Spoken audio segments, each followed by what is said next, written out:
Hello students, this is Ankit Lilha Lilha education centre के channel पे आज एक बहुत ही एग्जॉस्टिव तरीके से हम लोग डिस्कस करने वाले हैं कि CUET एग्जामिनेशन फॉर्म्स कैसे करके फिलअप किए जा सकते हैं। तो अगर आप एक CUET के स्टूडेंट हैं, आप अपकमिंग एंट्रेंस एग्जामिनेशंस के लिए अपीयर करने वाले हैं, तो हमारे चैनल को सब्सक्राइब करना मत भूलिएगा, बिकॉज हम लोग इस चैनल पे बहुत अपडेटेड, बहुत ऑथेंटिक कंटेंट लेकर के आते हैं जो कि आपको आपके प्रिपरेशंस में बहुत अधिक हेल्प करेगा, और ना कि सिर्फ इन्फॉर्मेशनल बट हम लोग एजुकेशनल कंटेंट भी बहुत ढेर सारा इसके अंदर में लाते रहते हैं। तो चलिए सीधे हम लोग जानते हैं कि आखिर CUET का एग्जामिनेशन फॉर्म कैसे करके फिलअप किया जाए। स्टेप बाय स्टेप हम लोग हर एक चीज़ के अंदर में करके देखेंगे जो कि करना रिक्वायर्ड होगा। तो इसको इनफैक्ट अपने फ्रेंड्स के साथ में भी शेयर करिएगा, और जब आप फॉर्म भरें तो कहीं भी आपको जाने की ज़रूरत नहीं, किसी की सहायता की ज़रूरत नहीं है, बहुत सिंपल स्टेप्स में आपको सब कुछ समझा देंगे। सबसे पहले आपको जाना है cuet.samarth.ac.in, cuet.samarth.ac.in वेबसाइट पर, और यहाँ पर जा करके आपको रजिस्टर पे क्लिक करना है। इस पे करने से पहले आप इंफॉर्मेशन बुलेटिन एक बार इनकी ज़रूर से डाउनलोड कर लें, और इसके अंदर में जो भी चीज़ें हैं उनको आप पढ़ लें कि आपको कौन सी चीज़ें अपीयर करनी है, कैसे अपीयर करनी है। अगर आप इसके बारे में और ज़्यादा जानकारी चाहते हैं कि कौन से सब्जेक्ट्स आपके रिलेवेंट हैं, तो आप उसके लिए हमारे और वीडियोस को रेफर कर सकते हैं, जिनकी लिंक्स आपको नीचे मिल जाएंगी। हमारे चैनल को आप देखिएगा, उसमें बहुत ढेर सारा इन्फॉर्मेशन कंटेंट ऑलरेडी पड़ा हुआ है। तो यहाँ रजिस्टर पर क्लिक करने के बाद आप नीचे आ जाएँ और यहाँ पे क्लिक करें, I have downloaded the information bulletin and I have read and understood everything, click here to proceed. इस पे जाने के बाद आपको रजिस्ट्रेशन फॉर्म एक सबसे पहले इनिशियल वाला दिखाई देगा। दो चीज़ों में भूल करके भी गलती मत करिएगा, पहला है आपका नंबर और दूसरा है आपकी email ID. Number and email ID बिल्कुल भी गलत नहीं होनी चाहिए। तो नंबर, इनफैक्ट सारी चीज़ों को आप क्रॉस वेरीफाई करिएगा, but number and email ID गलत है तो फिर उसके बाद OTP ही नहीं जाएगी आपके पास। तो आप सबसे पहले अपना नाम एंटर कर दीजिए। हम कुछ भी फिक्टिशियस नेम्स हैं जो कि एंटर कर रहे हैं, तो आप सबसे पहले अपना नाम एंटर करिए, father's name, mother's name, guardian's name. फिर इसके बाद you have to enter date of birth. तो say for example I am entering a date of birth as 1 जनवरी 2002। ठीक है, आप अपनी डेट ऑफ बर्थ डालिएगा प्लीज़, कोई और डेट मत डाल दीजिएगा गलती से भी। हम एक फिक्टिशियस एग्जाम्पल यहाँ पे फिलअप कर रहे हैं। तो यहाँ पे आपसे नाम पूछा गया, father's name, mother's name, guardian's name हो अलग कोई गार्जियन तो उनका नाम, नहीं तो फिर आप बेसिकली फादर्स नेम या मदर्स नेम डाल सकते हैं इसके अंदर में। ठीक है, need not be a separate person. Nationality, gender, identity type, आप आईडी टाइप के अंदर में पैन कार्ड, आधार कार्ड, कुछ भी आप यहाँ पे सेलेक्ट कर सकते हैं। पैन कार्ड आप सेलेक्ट कर सकते हैं, पासपोर्ट, वोटर आईडी कार्ड आप सेलेक्ट कर सकते हैं, या अगर कुछ ना हो तो other valid government ID with photograph पर भी आप क्लिक कर सकते हैं। फिर यहाँ पे जो भी आपका आईडी नंबर है वो यहाँ पे आप एंटर कर सकते हैं। अब जैसे पैन कार्ड है तो आप पैन कार्ड नंबर यहाँ पे डाल सकते हैं।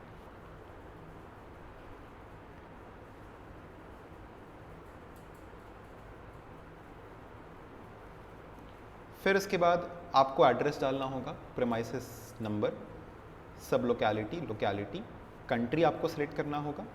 देन इसके बाद स्टेट आपको सेलेक्ट करना होगा, डिस्ट्रिक्ट आपको सेलेक्ट करना होगा, पिन कोड आपको एंटर करना होगा, ईमेल एड्रेस। नाउ यहाँ पर आप ध्यान रखिएगा कि आप सही ईमेल एड्रेस एंटर करें। हम एक बार अपनी कोचिंग का जो ईमेल एड्रेस है उसको एंटर कर रहे हैं, विच इज़ lillaeducationcenter@gmail.com। तो हम आपको प्रॉपर एकदम रजिस्ट्रेशन करके दिखाएंगे कि कैसे करके ये होता है। तो the ID I have entered is lillaeducationcenter@gmail.com। Basically ये हमारे कोचिंग की ID है, ऑफिशियल ID है। अगर आपको कभी कोई डाउट हो तो फिर आप यहाँ पे पूछ सकते हैं। एंड फिर सेम ID नीचे हमने कंफर्म कर दिया।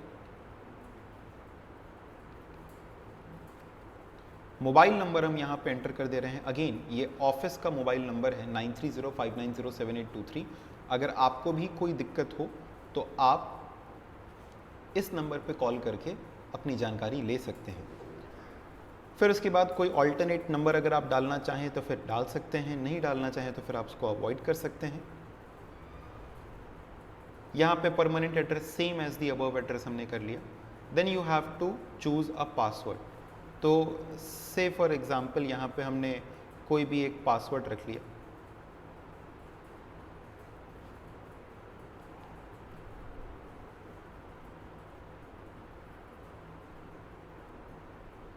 ये हमने पासवर्ड रख लिया। यहाँ पर आपको ध्यान ये रखना है कि 8 से 13 कैरेक्टर के बीच हो, एक स्पेशल कैरेक्टर होना चाहिए, यानी @ कुछ भी आप यहाँ पे इस्तेमाल कर लीजिए। सिक्योरिटी क्वेश्चन के अंदर में आप कोई भी एक क्वेश्चन रख सकते हैं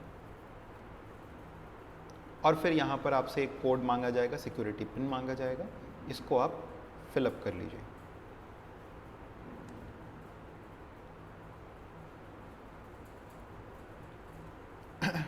ये पर्सनल डिटेल्स आपकी आ गई, आप इसको एक बार वेरीफाई कर सकते हैं। वेरीफाई करने के बाद यहाँ पर आप जो चेकलिस्ट है इसके ऊपर में पूरा का पूरा क्लिक कर लें। इस पूरी की पूरी चेकलिस्ट पर आप क्लिक कर लें। आप चेक करते जाएं साथ साथ में कि सारी की सारी इन्फॉर्मेशन जो आपने दिया है वो सारी की सारी इन्फॉर्मेशन आपकी दी हुई सही है कि नहीं है।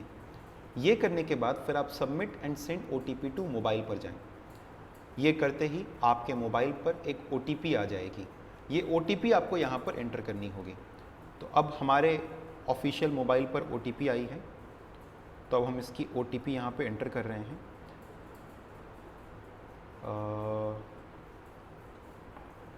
48812 SYWIVEK।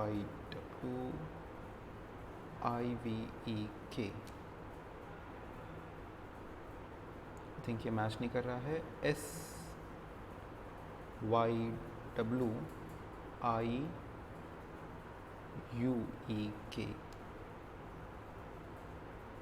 फिर आपने इसको सबमिट किया। अब देखो आपको 2 और स्टेप्स हैं जो कि इसके अंदर में करने होंगे। आपका मोबाइल नंबर वैलिडेट हो गया है, अब आपकी आईडी वगैरह क्रिएट हो गई है। यहाँ से अब आप आगे बढ़ सकते हैं। अब आपका एक लॉगिन आईडी आ चुकी है। एप्लीकेशन फॉर्म अब आपको आगे प्रोसीड करना है। Then you can continue with the application form. Application form में कंटिन्यू करने के लिए आप देख सकते हो ये सारी की सारी इंफॉर्मेशन है जो कि आपसे मांगी गई है। आपसे पूछा गया है कि जेंडर, कैटेगरी जो भी हो आप सेलेक्ट कर सकते हैं, ठीक है। If you are a PWD candidate with, मतलब अगर आप फिजिकली डिसेबल्ड कैंडिडेट हैं तो उसके लिए आप यहाँ पे जो भी चाहें वो सेलेक्ट कर सकते हैं। Then you will go to father's name, father's qualification, father's occupation, and then mother's name, mother's qualification, then mother's occupation, guardian's name, annual family income आप यहाँ पे सेलेक्ट कर सकते हैं। जितनी है आप उस हिसाब से सेलेक्ट कर सकते हैं, कम चाहें कम सेलेक्ट कर सकते हैं। इनकम टैक्स की रेट इससे आप पे नहीं पड़ेगी, चिंता नहीं करिएगा।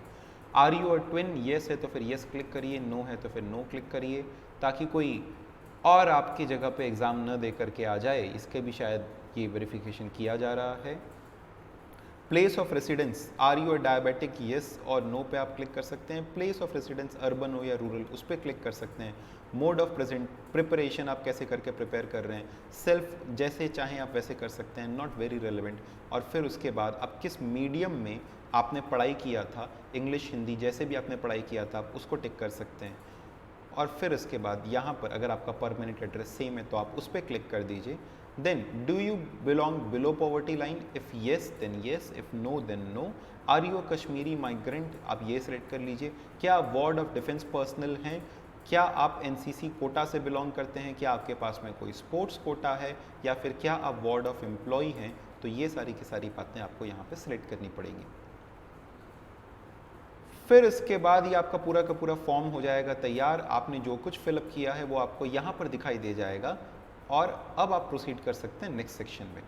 अगर आपको कभी भी ऐसा ज़रूरत लगे तो आप पीछे जा कर के अपनी इन्फॉर्मेशन को एडिट भी कर सकते हैं। फिर इसके बाद रिजल्ट स्टेटस, आपको पहले 10th का फिलअप करना है। 10th का स्टेटस ऑब्वियसली आपका पास्ड ही होगा। आप जो भी 10th का आपका पासिंग ईयर है, मान लीजिए हम कह रहे हैं 2020, आप उस पर क्लिक करें। क्वालिफाइंग एग्जाम 10th और equivalent, place of schooling urban या रूरल, टाइप ऑफ स्कूल या कॉलेज आपने जिस भी बोर्ड से क्वालिफाई किया हो, और फिर उसके बाद आप एक एक करके सारी के सारी इन्फॉर्मेशन को यहाँ पे सिलेक्ट करते जाइए। ठीक है, क्वालिफाइंग एग्जामिनेशन डिस्ट्रिक्ट आपने कहाँ से इसको क्वालिफाई किया, बोर्ड का आपका नाम क्या था वो सिलेक्ट कर लीजिए। फिर उसके बाद स्कूल का नाम, स्कूल का पिन कोड, स्कूल का रोल नंबर, रिज़ल्ट का मोड कैसा था, परसेंटेज में था या ग्रेड में था वो, और मैक्सिमम मार्क्स आपको कितने मिले, मार्क्स कितने ऑब्टेन्ड थे वो आप यहाँ पे फिलअप कर सकते हैं। रिजल्ट का स्टेटस आपका 12th का अगर आप अपीयरिंग है तो अपीयरिंग मेंशन कर दें, अगर आप पास्ड आउट है तो पास्ड आउट मेंशन कर दें। क्वालिफाइंग एग्जामिनेशन अगेन वही, ये सारी की सारी इंफॉर्मेशन आप यहाँ पे आकर के फिलअप कर सकते हैं। एक एक करके सारी इन्फॉर्मेशन जैसे जैसे आप फिलअप करते जाएंगे। जैसे अगर आपको फिलअप करना है टाइप ऑफ स्कूल या कॉलेज तो फिर आप वो सिलेक्ट कर लें। सिलेक्ट करते जाइए, हर एक इन्फॉर्मेशन को फिलअप करते जाइए। बोर्ड का नाम, अगर आप CBSE से थे तो फिर आप CBSE central board of secondary education. Then इसके बाद स्कूल का नाम, स्कूल का पिन कोड और आपका रोल नंबर। अगर रोल नंबर आ गया हो तो आ ही गया होगा अभी तक में सबका, तो रोल नंबर आप यहाँ पे सेव कर सकते हैं। रोल नंबर नहीं है, आप रजिस्ट्रेशन नंबर आपका जो भी है आप उसको हिसाब से फिलअप कर सकते हैं। कुछ दिन वेट करके अगर आपको रोल नंबर अलॉट हो जाता है तो आप उसके बाद फिलअप कर सकते हैं। देन इसके बाद आप नेक्स्ट सेक्शन पे प्रोसीड करिए। अब देखो यहाँ पे आ गया सबसे इंपॉर्टेंट सेक्शन, आपका यूनिवर्सिटी का नेम, कि आप कौन कौन सी यूनिवर्सिटी यहाँ पे सेलेक्ट कर रहे हैं। नाउ प्लीज़ फोकस, ये वो सेक्शन है जिसमें बहुत से बच्चे फंस रहे हैं। जैसे मान लो आपको अप्लाई करना है BHU के लिए, तो आपने टाइप किया यहाँ पे बनारस हिंदू यूनिवर्सिटी। इसके बाद आपको कौन से प्रोग्राम के लिए अप्लाई करना है। आप अप्लाई कर रहे हो मान लो BCom के लिए, you are applying for BCom honours, तो आप यहाँ पे जाओ और BCom ऑनर्स जा कर के सिलेक्ट कर लो, ऐड कर दो इसको। ये देखो ये हो गया आपका ऐड। अब आप यहाँ पे और जा कर के ऐड करोगे तो फिर कुछ नहीं होगा। अब आपको पहले यहाँ पे आकर के देखना, ध्यान से समझना इस चीज़ को, यहीं पे लोग फंस रहे हैं। यहाँ पे आकर के अब आपको करना होगा सिलेक्शन प्रीव्यू। सिलेक्शन प्रीव्यू पे जा कर के फिर जब आप वापस इसको अपडेट पे क्लिक करोगे, अब ये जा कर के आप ऐड करोगे तो अब आपकी नेक्स्ट यूनिवर्सिटी ऐड होगी। अब मान लो आपको अप्लाई करना है फॉर दिल्ली यूनिवर्सिटी, तो दिल्ली यूनिवर्सिटी का नाम है यूनिवर्सिटी ऑफ दिल्ली, तो दिल्ली यूनिवर्सिटी ऑफ दिल्ली आपने टाइप किया। अब यहाँ पे BCom और BCom ऑनर्स दो हैं। मान लो एक बार हमने कहा कि हम BCom के लिए अप्लाई कर रहे हैं, हमने इसको कर दिया ऐड। और अब हम यहाँ पे अगर और किसी के लिए मान लो BCom ऑनर्स को भी ऐड करना चाहते हैं उसको भी कर सकते हैं, और जितने कॉलेजेस को अगर हम चाहें तो उतने कॉलेजेस को यहाँ पे ऐड कर सकते हैं। फिर इसके बाद यहाँ पे आप सिलेक्शन प्रीव्यू कर लीजिए, देख लीजिए कि किसके किसके लिए आप अप्लाई कर रहे हैं, और फिर आप प्रोसीड कर सकते हैं नेक्स्ट सेक्शन के लिए। नेक्स्ट सेक्शन पे प्रोसीड करने के बाद फिर अब आपको यहाँ पे सिलेक्ट करना है 2 स्लॉट्स के अंदर में पेपर्स। तो आप मान लीजिए फर्स्ट स्लॉट के अंदर में एक लैंग्वेज का पेपर सेलेक्ट करेंगे। से फॉर एग्जांपल आपने इंग्लिश सेलेक्ट किया। अब एक डोमेन स्पेसिफिक, क्योंकि हम लोगों ने BCom के लिए अप्लाई किया था, तो डोमेन स्पेसिफिक के अंदर में generally accounting and book keeping वाला सब्जेक्ट आ ही जाता है, और सब्जेक्ट नंबर 2 के अंदर में बिजनेस स्टडीज़ वाला सब्जेक्ट है जो कि जनरली सजेस्ट किया जाता है। तो हमने वो दोनों मेन सब्जेक्ट सेलेक्ट कर लिए। आप अपनी यूनिवर्सिटी का देख लीजिएगा कि कौन सा सब्जेक्ट उसमें सजेस्ट किया जा रहा है। क्या आप जनरल टेस्ट के लिए अप्लाई करना चाहते हैं तो वो भी आपका स्लॉट 1 में ही होगा, उस पर आप येस नो जैसे चाहें क्लिक कर सकते हैं। अगर आप सेकंड स्लॉट में भी कुछ करना चाहते हैं तो सेकंड स्लॉट में भी आपको जो पेपर सेलेक्ट करने हो वो पेपर्स आप सेलेक्ट कर सकते हैं। कोई डोमेन स्पेसिफिक यानी सबका सब भरना ज़रूरी नहीं है, सेकंड स्लॉट मैंडेटरी नहीं है। आपको जिसमें जो पेपर्स अपीयर करने हो, कुछ एक्स्ट्रा पेपर्स अपीयर करने हो तो आप अप्लाई करें, नहीं तो फिर अप्लाई न करें। फिर इसके बाद अंत में आकर के आप इसको कर दें सेव। अगर आप इसमें कुछ भी सिलेक्ट नहीं करना चाहते हैं तो आपको नॉट एप्लीकेबल सिलेक्ट करना पड़ेगा। तो हम यहाँ पे सबके अंदर में नॉट एप्लीकेबल सिलेक्ट करते हुए आगे बढ़ रहे हैं, क्योंकि हम सेकंड स्लॉट में कुछ भी अपीयर नहीं करना चाहते हैं। तो हर एक जगह पे I am selecting not applicable, और फिर जा करके अब हम यहाँ पे करेंगे क्लिक, और अब इसको करेंगे सेव। अब देखो आप आ गए हो अपने मेन पोर्शन पे, जहाँ पे आपको दिखाया जा रहा है कि आप कौन कौन से पेपर्स अपीयर करोगे ग्रुप स्लॉट 1 के अंदर, कौन कौन से आप पेपर्स अपीयर करोगे स्लॉट 2 के अंदर। प्लीज़ इसको बहुत ध्यान से भरिएगा, it is going to be very very important. फिर इसके बाद एग्जामिनेशन सेंटर आपको कौन सा रखना है और किस मीडियम में रखना है। मान लो आप इंग्लिश में अपीयर करना चाहते हो तो फिर आपकी प्रेफरेंसेस क्या हैं, आप किस स्टेट में उसको अपीयर करना चाहते हो और किस सिटी के अंदर में अपीयर करना चाहते हो, ये आपको यहाँ पे मेंशन करना पड़ेगा। आपको फिर एक सेकंड प्रेफरेंस डालना होगा, तो आप एक सेकंड प्रेफरेंस डाल सकते हैं। फिर इसके बाद एक थर्ड प्रेफरेंस आप डाल सकते हैं, और फिर इसके बाद एक फोर्थ प्रेफरेंस आप यहाँ पे डाल सकते हैं,